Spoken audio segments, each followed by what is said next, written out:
una perspectiva histórica a esta discusión, así que le agradezco a Walter del Río, que es historiador, antropólogo, investigador del CONICET, profesor de la Universidad Nacional de Río Negro, que se sume a esta mañana al aire en esta mañana al aire de la 530. ¿Cómo estás, Walter?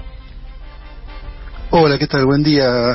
Felicitas, Jair, ¿cómo están? Gracias por recibirnos. Bueno, estamos pensando en esta discusión que cada tanto vuelve, ¿no? Enciende la polémica cada vez que hablamos de Roca y cada vez que se hace una propuesta que implique mover un monumento, más allá de que recién repasábamos en Bariloche, la discusión no tiene que ver con la perspectiva histórica, es una cuestión que pareciera ser más estética, pero es una idea que genera siempre debates, discusiones.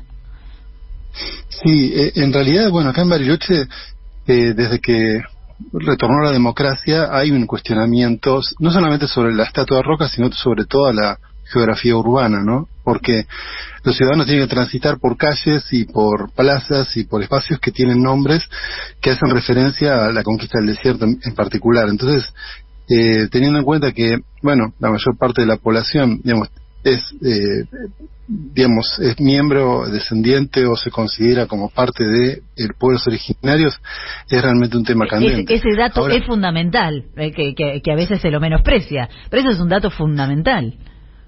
Claro, porque no es que se está haciendo una referencia a las virtudes o a los logros del presidente Roca en su momento y el momento de modernización del Estado, como quieran llamarlo. En particular, la estatua refiere a la conquista del desierto y la plaza se llama Expedicionarios al Desierto. Es decir, eso enclavado en el Nahuel Huapi, que era el lugar de referencia para la llegada de las tropas, o sea, claramente hace referencia a un momento de la conquista. Entonces, lo que está en juego ahí es, bueno, la imagen de un evento que implicó que los pueblos originarios no podían seguir existiendo como tales. Eso es lo que está en discusión, ¿no? Entonces, estéticamente es la excusa, pero en realidad bueno, en realidad la municipalidad hace referencia a los conflictos que trae esta situación, que son evidentes. Cualquiera que viene a Bariloche ve que la estatua está intervenida de múltiples formas. No es algo novedoso, sino que se intervino en los últimos años de formas distintas. Si querés te cuento algo bastante particular. Dale. Pero que es, mira, en esta discusión a lo largo de las últimas décadas hubo varias propuestas. Una fue hacer un puente sobre la estatua, es decir, se hizo un puente de madera sobre la estatua como para pasar por arriba de la historia. Y hubo sectores que lo criticaron. ¿Cómo puede ser que Roca tenga un puente por arriba? Esto es una falta de respeto. Después hubo una propuesta que se llamó el cultrunazo, que es la elaboración de un cultrún, que es el tambor de usos rituales sagrados de la cultura mapuche, se armó un cultrún que envolvía la estatua de Roca. Entonces uno iba a la plaza y veía un cultrún. Roca estaba dentro del cultrún. Claro. Y eso fue criticado. ¿Cómo puede ser? ¿Qué afrenta? Etcétera, etcétera. Bueno, obviamente los grafitis, bombas de pintura roja, etcétera, también fueron criticados, obviamente.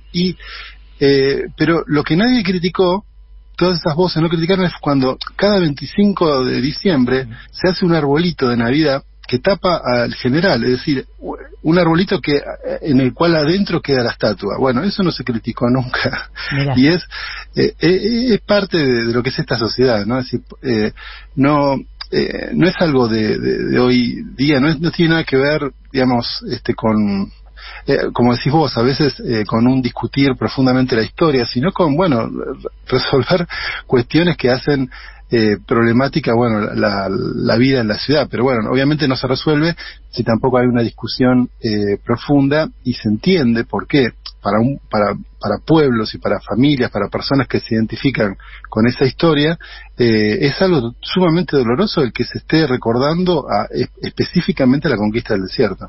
Walter, te escuchaba y también pensaba en las protestas en Chile, no sé si se acuerdan, que en la Plaza Dignidad terminó siendo removida la estatua que estaba ahí, que era la del general Baquedano. Digo, como una gran revuelta popular se pudo llevar puesto a el monumento de una parte de la sociedad chilena, ¿no?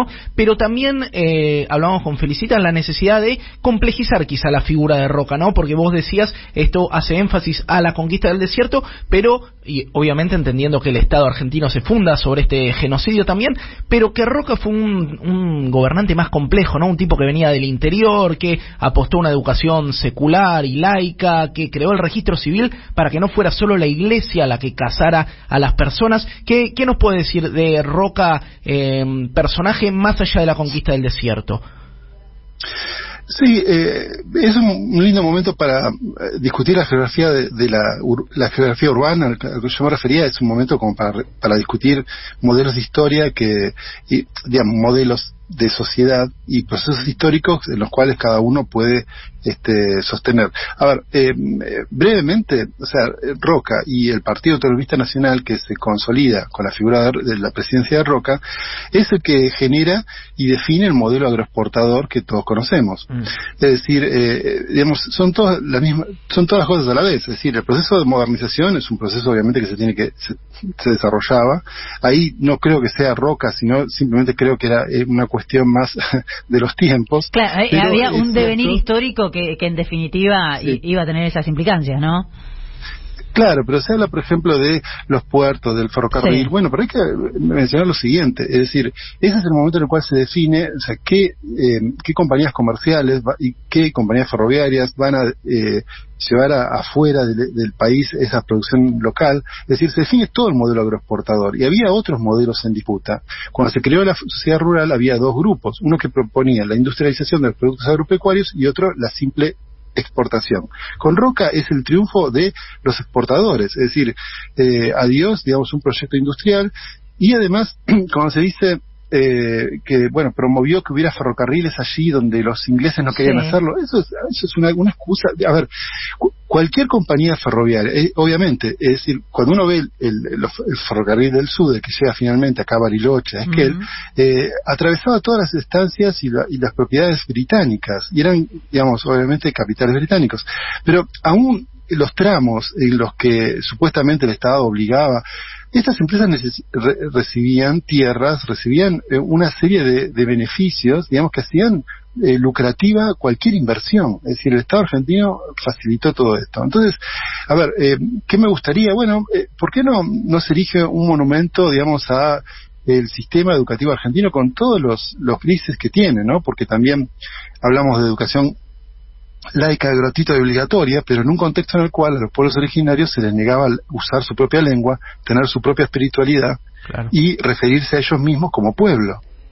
Es decir, vos imaginate, ¿no?, que esto ocurre en cualquier otro lugar del mundo. Hubieran dicho, bueno, mira, a la población gitana le pasó esto en tal lugar, a los catalanes les pasó esto, a los vascos les pasó esto, les prohibieron hablar su idioma, les prohibieron identificarse como pueblo, etcétera, etcétera, y levantarían las voces, qué mal con esta gente, las cosas que se hacen. Ahora, bueno, todo eso es lo que se hizo en la escuela laica, gratuita y obligatoria. Entonces, yo defiendo la escuela hoy, esta escuela gratuita obligatoria, que plantea la ESI, plantea la educación intercultural. Bueno, esto es algo que estamos además conformándolo hoy y estamos discutiendo cómo tiene que ser la escuela gratuita, laica, obligatoria hoy. Pero eso es algo para discutir, para crear, para participar. Pero si hablamos de Roca, digamos, como la escuela gratuita, laica, obligatoria, estamos hablando también de ese contexto. Entonces no nos olvidemos que ese es un proceso que décadas después las Naciones Unidas identificaron como parte de los procesos genocidas que se fueron dando en la conformación de estados que excluían minorías. Claro, qué interesante, la verdad, qué interesante, porque se leen muchos recortes antojadizos de la historia, ¿no? Vos podés armar la mirada que quieras eligiendo algún evento o alguna mirada particular. Y yo leí mucho, claro, entre ayer y hoy, leí mucho que, bueno, sí, Roca, el genocidio, pero si no fuera por eso, no tendríamos la Patagonia, sería chilena. Digo, lo leí, incluso la pluma de muchos historiadores que tienen esa mirada, ¿no? Que dice, bueno, sí, reconocemos el genocidio, reconocemos lo que hizo Roca con los pobladores originarios, pero si no hubiera sido por eso, no tendríamos Argentina hoy. Claro, sería interesante preguntar a esas personas, bueno, ¿qué piensan entonces? ¿Por qué dicen que los pueblos, como por ejemplo el pueblo mapuche, es un pueblo chileno, ¿no? Es decir, a ver, en concreto, nosotros tenemos una persona pública como Miguel Pichetto, que es rionegrino, que plantea, digamos, diciendo, el pueblo mapuche es pueblo invasor. Es decir, entonces no entiendo, digamos, cuál es la consigna o cómo se construye ese nacionalismo tan selectivo, ¿no? Es decir, porque en definitiva plantear, hubiéramos sido chilenos, o hubiéramos sido ingleses, hubiéramos sido argentinos, es decir, claro, ¿por qué? Porque era territorio de los pueblos originarios. Es decir, porque hace ciento y pico monedas de años eran territorios soberanos de los pueblos originarios. Reconozcamos eso, ¿sí? Claro. Entonces, reconozcamos entonces que hubo una ocupación territorial de otra sociedad y que se les negó incluso que sigan existiendo como sociedad, porque no es, bueno, ahora los mapuches son parte de la nación argentina o son un pueblo súbdito, vasallo. No puede haber un pueblo mapuche dentro de la sociedad argentina. Entonces, bueno, por lo menos estarían reconociendo de que hubo una ocupación de Chile y Argentina de lo que eran los territorios de los pueblos Gununaquena, Mapuche, Puelche, etcétera, etcétera. Es decir, bueno, eso sería muy interesante. Más, por eso es lo que decís vos, es decir, ¿qué es lo que se elige? Bueno, la estatua fue elegida y además fue pagada por el hijo de Roca en la década del 30 para celebrar la conquista militar y efectivamente eso que en ese momento no era cuestionado, porque en la sociedad argentina un genocidio que construye siempre una sociedad futuro, en este caso fue exitoso y estableció que eso era algo para, digamos, afirmar la soberanía y era indiscutible. Bueno, ¿y eso quién lo afirmó con esa estatua? Bueno, el hijo de Roca. Claro. Sí, no es neutral la estatua y reivindica ese momento en particular. Quiero agradecer... Sí, te escucho. No, perdón, que además no era el plan del el centro cívico, no contenía la estatua de Roca. El proyecto original del arquitecto Estrada no la contenía, era una plaza seca. La estatua fue una propuesta de Bustillo, presidente de Parques Nacionales, para conseguir fondos del hijo de Roca, que era el vicepresidente, digamos, para congraciarse con él, y por eso es que se incluyó, y por eso es que ahora se consiguió, digamos, esto que es, bueno, que la Comisión de Monumentos Públicos dijera que sí, que se puede sacar porque no era parte del proyecto original del Centro Cívico. Así es.